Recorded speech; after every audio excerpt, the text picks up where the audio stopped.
50 000 tonnes de particules fines. Je sais pas, non, 10 000 tonnes de particules fines. Donc on compare donc 10 000 tonnes de particules fines émises s'il n'y avait pas de précaution particulière à 50 tonnes émises par effectivement la société EON avec les précautions qu'ils envisagent de mettre. Voilà, donc c'était deux points, je pense, importants dans le dossier à connaître, effectivement, avant de se précipiter ou pour ou contre, effectivement, le projet. Donc je pense que c'est des éléments de réponse relativement satisfaisants par rapport à l'environnement. Alors on peut... Moi, je pourrais ajouter quelques données qui ne sont pas très vieilles, puisque la date de ce matin. Effectivement, le brûlage de ces tonnages de bois, le résidu qui va en rester va être aussi porté au terril. Donc il faut savoir que le terril fera l'objet d'une prochaine modification, certainement une prochaine modification du PLU, parce que aujourd'hui ce qui est accepté sur le terril, c'est-à-dire ce sont des cendres qui sont acheminées avec de l'eau, et demain ce seront des cendres qui seront mélangées avec du sable et qui seront déposées dans une cuvette dite étanche, pour ne pas polluer les nappes et tout ce qui s'ensuit. Par contre, la réduction de ces cendres qui interviennent de façon importante fera que, à un moment donné, le terril qui reste à combler va perdurer encore un certain nombre de décennies. Voilà. Donc ça, les services de la centrale y travaillent précisément. Par contre, on ne manquera pas de vous associer, je le pense, à toutes les modifications du PLU qui devraient voir le jour dans les prochains jours. Vous avez évoqué effectivement là plusieurs points. Je vais permettre d'en reprendre quelques-uns, éventuellement d'ajouter quelques éléments nouveaux. Sur l'emploi, effectivement, oui, ça maintient l'emploi aujourd'hui sur le site. La problématique, c'est que l'opérateur n'est pas en mesure de garantir cet emploi sur une longue durée. C'est-à-dire qu'à horizon 10 ans, on ne sait pas s'il sera encore là. Donc les promesses du jour ne sont pas forcément les promesses du lendemain. Là, bon. En tout cas, aujourd'hui, effectivement, ça maintient l'emploi et c'est plutôt un élément qu'on aurait tendance à mettre dans la balance du favorable. Mais pour autant, les choses sont souvent un peu plus compliquées. Sur les éléments techniques, alors effectivement, une grosse partie du bois est importée aujourd'hui du Canada. Donc ça, on comprend tous l'absurdité que ça peut représenter. Ce qui pose question également sur le plan technique, c'est le rendement énergétique de l'installation. Puisqu'on sait que le retour énergie n'est que de 30 à 40% sur ce type d'installation. Alors que sur des installations beaucoup plus modestes, des chaufferies classiques, comme celle qui a été installée sur Aix par exemple, qui est une très bonne chose, on sait qu'on a des rendements énergétiques qui sont nettement plus importants. Si vous achetez un poêle ou un insert ou pour mettre dans votre habitation, effectivement, pour pouvoir bénéficier de la charte flamme verte, il faut un rendement énergétique qui doit dépasser les 80 ou 85%. Donc là, effectivement, on a 40% maximum de rendement énergétique. Ça veut dire que seulement 40% de la valeur bois est transformée en énergie. C'est complètement ridicule sur ce type d'installation. Et a fortiori, plus le rendement énergétique est fort, moins le rejet de déchets est important. Parce qu'effectivement, ça veut dire que la combustion se fait mieux. Donc là, avec un rendement énergétique totalement faible, effectivement, on a des rejets dans l'atmosphère qui sont importants. Alors même s'il y a effectivement des systèmes de filtration, parce que j'imagine bien que les services de l'État ne laisseraient pas passer un tel projet s'il n'y avait pas des systèmes garantissant un minimum de rejet, mais pour autant, même 50 tonnes de particules au sein d'une agglomération qui est, je crois, la troisième la plus polluée en Europe. Et je crois que la France se fait régulièrement rappeler à l'ordre par la Commission européenne pour son non-respect de ses obligations en matière de protection de l'environnement, notamment sur le plan de protection de l'air. On s'aperçoit qu'ici, au lieu de prendre des mesures pour réduire la pollution, on encourage la production supplémentaire de particules. Donc 50 tonnes, je ne sais pas combien de poids lourds ça représente, mais c'est assez considérable. Je peux juste rebondir un instant sur ce que vous dites, là, effectivement, par rapport aux chiffres qui nous ont été communiqués. Si on brûlait les 850 000 tonnes dans une chaufferie à bois collective, eh bien, cette combustion engendrerait 250 tonnes par an de particules fines. Par rapport aux 50 tonnes, je ne sais pas si les experts et les on voit des études un peu contradictoires, mais effectivement, j'ai tendance à me méfier des données qui sont fournies par l'opérateur lui-même. Donc, ce serait intéressant d'avoir des avis d'experts. Juste sur le plan économique, on sait que ce type d'installation fonctionne que parce qu'il est hyper subventionné aussi. Il ne faut pas se faire de mystère. C'est aussi une manière d'afficher. Vous pourriez parler un petit peu plus fort, monsieur Levine, si vous voulez qu'on vous réponde. On n'entend pas. On n'entend pas. Ramenez le micro. Voilà. On va allonger les fils des micros. Voilà. Oui, je disais qu'effectivement aussi sur le plan économique, c'est une installation. Vous voulez que je reprenne Non, je peux, hein. Non, ça m'embêterait que vous ayez raté certains éléments de mon explication. Je pense que M. Play a entendu puisqu'il a répondu. Oui, sur l'aspect économique, on sait que c'est une installation qui fonctionne aussi parce qu'elle est hyper subventionnée, qu'elle n'est pas à elle seule rentable. Effectivement. Là aussi, sur le plan économique, on a plutôt intérêt à favoriser des structures de dimension beaucoup plus modestes et réduites à l'échelle du territoire et avec des approvisionnements qui se font à l'échelle du territoire pour limiter aussi les impacts sur l'atmosphère liés au transport. Voilà. Et puis après, on pense aussi à tous les acteurs de la filière bois en Haute-Provence, dans les Alpes, dans les Cévennes, qui aujourd'hui pensent que leur filière est menacée. Alors là aussi, ça mérite sans doute d'être creusé, mais du fait de ces approvisionnements, ils craignent aussi une pression foncière qui pourrait être plus importante et la tentation pour certains opérateurs d'aller vendre leur bois directement chez eux plutôt que de le mettre à disposition des particuliers ou des petites installations. Ou de le valoriser sous la forme de mobilier, avec une véritable valorisation, c'est-à-dire une utilisation, une transformation plutôt qu'une combustion. Je crois que j'ai évoqué tout à l'heure les chiffres, effectivement, le stock forestier de PACA Languedoc, on est quand même à 185 millions de tonnes surtout, et la forêt, et ces 185 millions de tonnes se régénèrent normalement en 100 ans. Vous voyez, donc normalement c'est ce qui est, et ça ce sont les experts qui le disent, et alors ce que va effectivement prélever E.ON là n'est même pas compensé par la croissance annuelle naturelle de la forêt. Et il y a aussi un élément important, c'est que le fait effectivement de développer un peu cette filière bois va certainement aussi peut-être assainir entre guillemets certaines forêts et va peut-être amener effectivement un débroussaillage peut-être un peu meilleur que ce qui peut être fait au jour d'aujourd'hui. Il faut quand même savoir que chaque année, de façon moyenne, en PACA, il y a plus de 7000 hectares de forêt qui brûlent, ce qui représente 350 000 tonnes de bois. Et donc justement, si cette forêt est mieux entretenue, il y aura certainement moins d'incendies. Donc je pense aussi que ça peut être un avantage par rapport à ce développement, c'est pas de surexploitation, mais par rapport à un développement de l'exploitation forestière en PACA.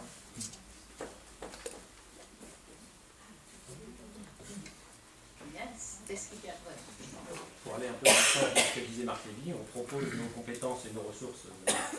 On propose que, également un titulaire qui serait moi et un suppléant qui serait Christophe Neuville pour participer à ces commissions. Voilà. On va se mettre lever ? Ben oui, donc Daniel Guirand et Jean-Paul Play sont candidats. Et M. Neuville et M. Lévy sont candidats.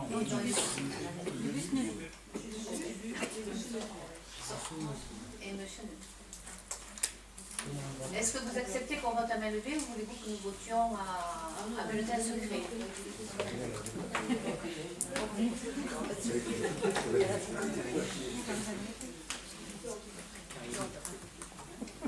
Nous votons donc à main levée. Donc on va commencer. Qui vote pour M. Dubu et M. Neuville? Qui vote pour M. Guirand et M. Blé? Donc, ce sont M. Guirand et M. Blé qui sont élus. Juste, maintenant qu'on sait qui sont les titulaires, Pardon? maintenant qu'on sait qui représentera la commune de Fugos, ils évoquent le fait que la commission met régulièrement à la disposition du public, éventuellement par voie électronique, un bilan de ses actions. Est-ce qu'il serait possible justement de pouvoir récupérer, un peu comme ce que disait Jean-Paul sur le fait qu'il y a eu des éléments qui ont été échangés à la CPA, avec les éléments que vous apportiez tout à l'heure sur les données techniques un peu.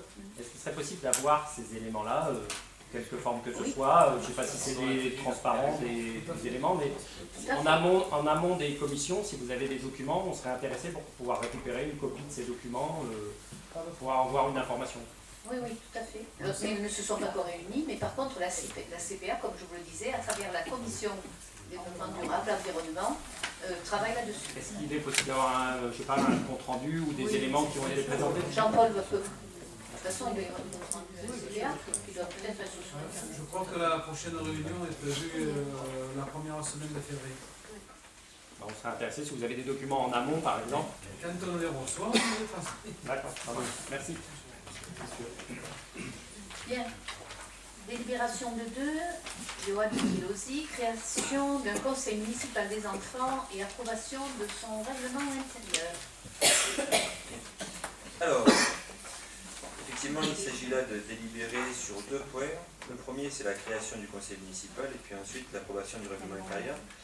Le document que vous avez entre les mains, le document papier là, concerne le fonctionnement, c'est-à-dire développe un petit peu les modalités de la création du conseil municipal junior.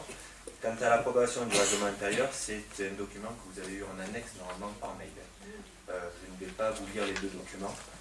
Par contre, je peux répondre à des éventuelles questions sur les 2 documents. Je peux même aussi résumer un petit peu, parce que je pense que on va essayer. Oui. À la limite, si on vous pose des questions, ça permettra de comprendre les propos. Allons-y, faisons des échanges.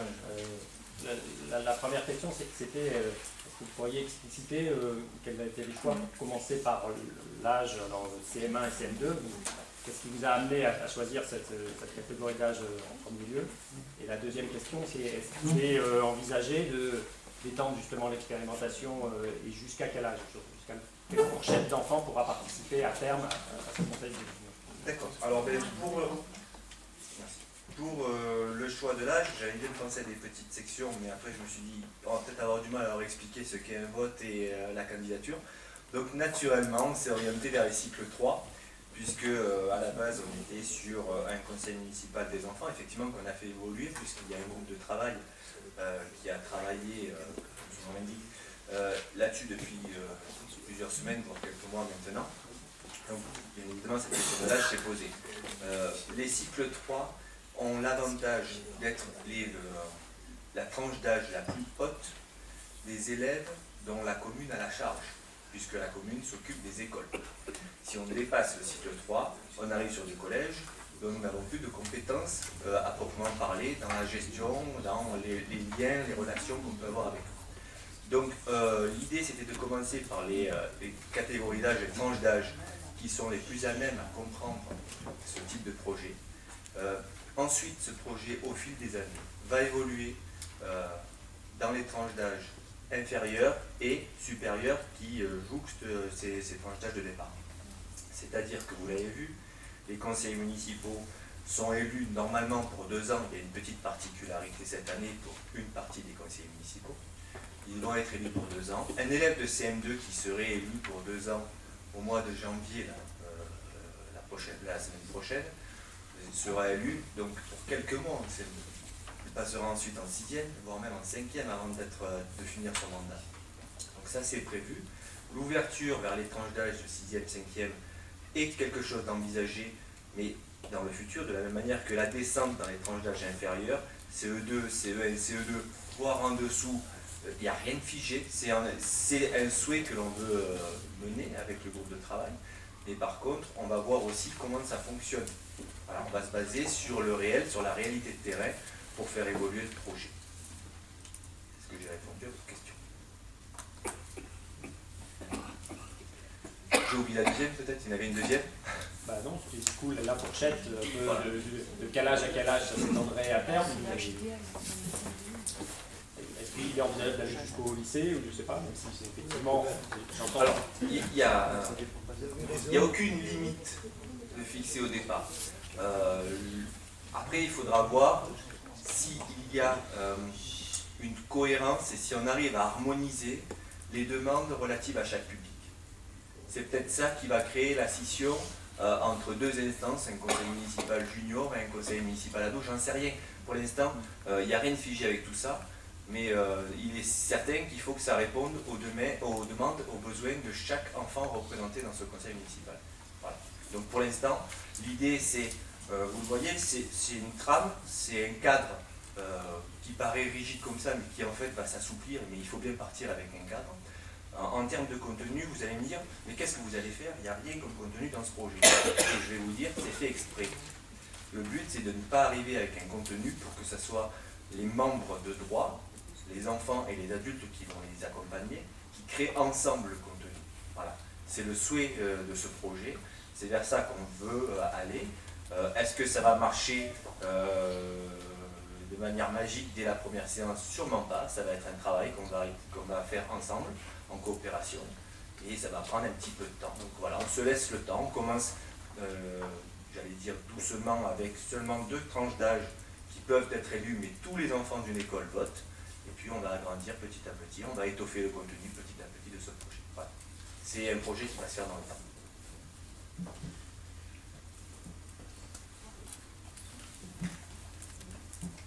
D'autres questions, Yoann? Non, c'était plutôt une remarque générale. Sur le principe du projet, on vous a déjà exprimé le fait qu'on était favorable à ce projet-là, et je pense que c'est un très bon projet. Et sur le fond, et sur la forme, le fait d'associer à travers un groupe de travail auquel on peut participer, c'est aussi une très bonne méthode. Donc on défend à la fois le fond et la forme sur ce genre de projet, et on applaudit les deux mains. Voilà. Merci. Non, mais gardez vos mains pour voter. Hein. Parce que c'est ce qu'on va faire du coup. Une question. Juste une question. Je voulais savoir si au niveau des collèges, on ne pourrait pas envisager, par exemple, un conseil départemental des collèges, avec les élèves des collèges. De la même façon, on pourrait imaginer un conseil avec les élèves des universités, qui est un conseil national, l'Assemblée nationale. Un conseil général des collégiens, alors je ne sais pas si ça existe encore, mais ça existe. Ça existe encore. Le président de la République puisse jouer des équipes.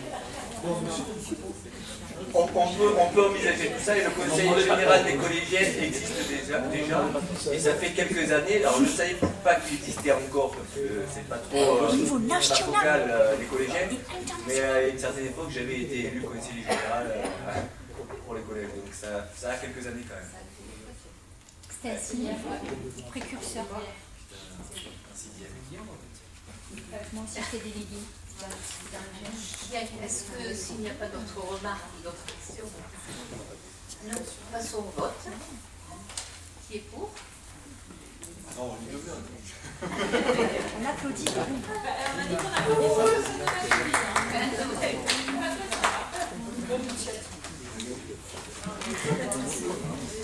Alors, finance, subvention d'annonciation année 2015. C'est dans l'île de France. Ah oui. Michel.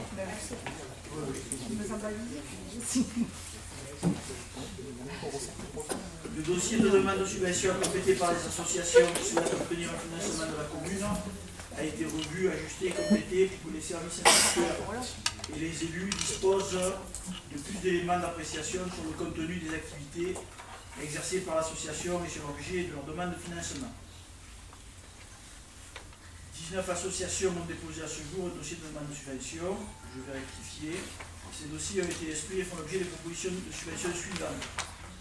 En fait, là, quand on vous dit que 19 associations ont déposé un dossier, c'est les 19 associations qui ont obtenu une subvention. Il y a d'autres associations qui ont déposé des dossiers, mais qui étaient essentiellement des associations. Il y avait 4 associations qui sont nationales et caritatives qui n'ont pas droit à bénéficier de subventions. Un dossier, une association qui était déposée par une association non fululaine. Et un dossier n'a pas été retenu parce que ce dossier-là, ces personnes-là font déjà l'objet d'une participation dans le cadre des nappes et du périscolaire, de façon importante. Donc ces dossiers ont été instruits et font l'objet des propositions de subventions suivantes.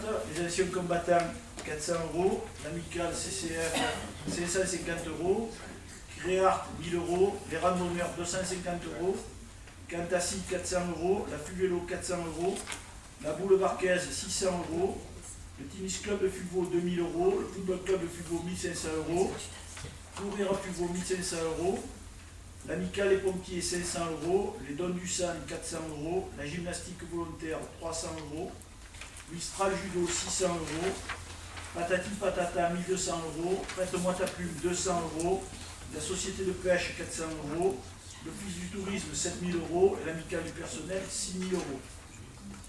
Il est proposé à l'Assemblée délibérante d'octroyer de subvention de fonctionnement sur l'exercice 2015 aux associations selon les montants listés ci-dessus et d'autoriser Madame le maire à signer tout document nécessaire. Des questions, Michel? C'est une question récurrente qu'on a à chaque conseil municipal où on parle des subventions aux associations. Donc, on s'est, nous, engagés à réfléchir à ce sujet-là des critères et donc on vous fera des propositions dans le premier trimestre 2015 sur ces critères. Parce que nous les attendions, vos propositions. Voilà. Travail, Nous avons commencé à travail. travailler, mais il nous manquait vos propositions. C'est une très bonne nouvelle. Alors on s'engage à les fournir d'ici le 1er 2015 et à travailler avec vous entre guillemets pour fournir des critères. Est-ce que là, vous y avez déjà réfléchi de votre côté et est-ce que ces subventions ont été établies à partir d'un certain nombre de critères? Michel va vous répondre. Alors, par rapport à ça, il y a un certain nombre, les critères sont inclus dans la demande de subvention. Il y a un certain nombre de compléments qui ont été demandés aux associations. Je vous les cite rapidement: la situation de trésorerie, la situation par rapport à l'URSSAF, le fait que les associations bénéficient de locaux municipaux ou utilisent des locaux municipaux, le fait que les associations utilisent des agents municipaux, etc., etc. Donc déjà, on a commencé à demander aux associations de remplir des critères supplémentaires qui n'étaient pas vus jusqu'à présent, simplement en tenant compte de ça. On n'est pas allé au-delà de la réflexion dans la mesure où, d'un point de vue budgétaire, on a décidé de voter le même budget pour les associations que l'année dernière. Donc là, on se retrouve un petit peu en difficulté déjà par rapport au fait qu'il y a 9 associations importantes qui n'ont pas déposé leur dossier. D'accord ? Donc ça, je le déplore, mais c'est difficile de prévoir un budget et d'allouer des subventions si tout le monde ne joue pas le jeu au même niveau. Donc ça, c'est un petit peu dommage. Donc effectivement, après, on va mélanger, puisque vous demandiez des règles, on va mélanger des subventions normales et des subventions exceptionnelles, hein, puisqu'on met tout dans le même panier à un moment donné. Ça, c'était le premier point sur la situation aujourd'hui. Deuxième situation, pour les critères qui sont en cours d'étude, c'est effectivement l'utilisation des fluides et de rentrer un petit peu dans le cadre d'Agenda 21 un certain nombre d'actions relatives aux subventions pour les associations, mais on n'y a pas travaillé encore. Donc il y en avait un dernier point qui était important pour nous, c'est qu'on ne connaît pas comment va se positionner la métropole par rapport aux associations en général. C'est-à-dire que les associations en général aujourd'hui peuvent bénéficier de subventions de la mairie, de subventions du conseil général, de subventions de la CPA ou du conseil de la région. Donc effectivement, ne sachant pas comment vont évoluer les règles par rapport à la métropole, on a dit que dans un premier temps, c'était le plus facile, c'était de repartir sur les sommes qui avaient été données l'année dernière. Voilà. Donc voilà un petit peu la conduite qui nous a fait... Alors, il est clair qu'on va créer une commission, en accord avec l'ensemble d'un groupe de travail, dans lequel on va faire participer un certain nombre d'associations et de représentants d'associations pour nous aider à définir un petit peu les règles qui pourraient régir un petit peu tout ça. Et on pourra être associé? Pardon? On pourra être associé à ce groupe de travail? Bien sûr. Ce groupe de travail n'est pas encore formé, mais nous allons le faire autour du mois de juin. Mais je pense que Michel vous a dit quelque chose d'important. Nous ne savons pas, avec la métropole qui arrive au 1er janvier 2016, si nous aurons un poste de compétences, donner une subvention aux associations, nous n'en savons rien, ou qui l'aura, nous n'en savons rien non plus. Donc, peut-être allons-nous travailler pour rien, on n'en sait rien. Hein, nous verrons bien lorsque les choses seront précisées, lorsque tout aura été voté, ce qui n'est pour l'instant pas encore le cas. Voilà. Donc, ce groupe de travail va fonctionner, il n'y a pas de souci, vous allez être, dès qu'il sera créé, vous allez être associés. Du coup, ça va dans le bon sens, puisqu'on pourra sortir, on espère, enfin, si la commune garde cette compétence et cette capacité, moi je pense qu'elle la gardera, on en parlera dans un an, mais je pense qu'elle la gardera. Et puis si on peut effectivement définir des critères avec les associations, avec l'ensemble des élus, pour clarifier au moins la manière dont se passe justement cette attribution, tout en sachant que nous on considère que l'enveloppe elle pourrait être même plus importante que celle-là. Je rappelle à chaque fois, le vote compte qu'on a émis à chaque fois, c'était pas tant sur le fait de dire vous donnez beaucoup de choses aux associations, c'était plutôt clarifier la manière dont vous le donnez, et vous pourriez donner une plus parce qu'on pense que le tissu associatif c'est important pour la vie de tous les jours. Voilà. Là-dessus, je partage tout à fait votre point de vue. Le tissu associatif est toujours important pour... Ça partit, à mon avis, ça partit réellement à la dynamique de... On parle du mot commune dynamique. Elle le doit en grande partie à son tissu associatif. Donc il faut savoir le reconnaître et l'encourager. Je pense que c'est le rôle de la municipalité, justement, d'être le lien, sans que ce soit forcément que des aspects budgétaires. Hein. Aider...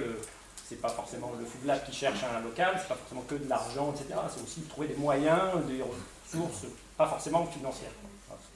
Juste, moi j'avais plutôt une question sur le fait qu'on retrouve l'association de l'amicale du personnel dans ces subventions aux associations, qu'on retrouve culturelles, sportives, des choses comme ça. Quand on regarde effectivement à quoi ça correspond, ça s'identifie plutôt à un comité d'entreprise qui n'existe pas en tant que tel dans les administrations et du coup on vient créer, enfin cette amicale vient compenser entre guillemets le fait qu'il n'y a pas de comité d'entreprise au sein de l'administration. Et on peut s'étonner du coup, vous voyez, brutalement le budget, vous pouvez paraître élevé en disant quoi, 6 000 € à l'amicale. Quand vous regardez ce que c'est derrière, ça correspond à un comité d'entreprise, c'est je crois 0,12% du montant de la masse salariale, ce qui est vraiment ridicule entre guillemets. Pour ramener ça au nombre de personnel, c'est pareil, c'est pas très élevé. Donc finalement, c'est un peu particulier de retrouver au même niveau qu'une association qui fait de la peinture, qui fait du sport, etc., un comité d'entreprise, entre guillemets, vous voyez, dans lequel, du coup, on va débattre de subventions. Alors, peut-être que c'est une histoire de compte administratif, mais c'est un peu particulier de mettre sur le même plan, vous voyez, un pseudo-comité d'entreprise et puis une aide à des associations caractéristiques. Voilà. C'est une association qui existait, mais nous sommes bien d'accord sur ce que vous dites, mais ils se sont créés en association. Donc c'est l'association amicale du personnel qui existe depuis N années. Voilà. Pour revenir aux critères, c'est vrai que les critères, on avait des critères qui existaient, bon, cette année on en a ajouté d'autres, on discutera avec vous pour ce que vous allez apporter, ça c'est clair, il va falloir quand même les intégrer au calcul des subventions pour 2016, si toutefois, comme vous dites, ces subventions sont toujours à la charge du... Ah mais voyez, les critères par exemple, venons aux critères. On ne va pas mettre sur le même plan une association qui est un comité d'entreprise dans lequel on vient aider le personnel administratif, et puis une association qui fait du football en disant vous avez combien d'adhérents, vous faites combien de matchs, etc. Vous voyez, pour le coup ça va devenir très compliqué à mettre des critères équivalents. Parce que pour moi c'est pas du même ordre. Pour moi c'est pas du même ordre et ça ne devrait pas. Oui et non, parce qu'à la limite... Vous voudriez qu'on gère une mairie comme on gère une entreprise, et en vérité, c'est pas possible. Parce que vous avez trop de diversité. Et il y a du ressenti dans une mairie, il y a plein de choses. Il n'y a pas seulement de la transparence, comme c'est beau, c'est très joli. C'est pas une question de beauté, c'est une question de rationalité. Bien sûr, et la transparence, on l'a totalement, et on vous donne tout ce qu'on a, quand vous nous le demandez. Pour autant, vous ne pouvez pas régir toutes les associations exactement de la même façon, c'est impossible.